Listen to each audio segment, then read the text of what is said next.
como metían tanto medo que non se podía meter un debaixo dos carballos, dos castiñeiros, estábamos a pechoucadiñas ali e facíanos charco así no vestido e as que eran unha cuadrilla. E cheguemos aí a Trasil, e aí había máis xente, era na Seitura. E as ovellas algunhas quixeron pasar, mas foron para o Porto de Rozas, porque as levou allá. E acórdome que viñeron os meus pais da Seitura, trougueron, tiñan o xenxo, trougueron o todo mollado, meteu na cama, e foi a miña mãe,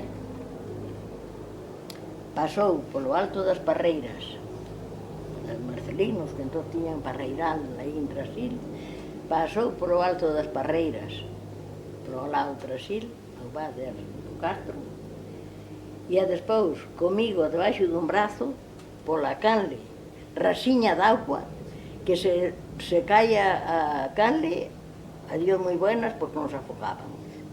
Comigo, debaixo dun brazo, pasou pola canle adiante, bueno, tivemos suerte, non caeu. Levoume para casa e meteume na cama tamén.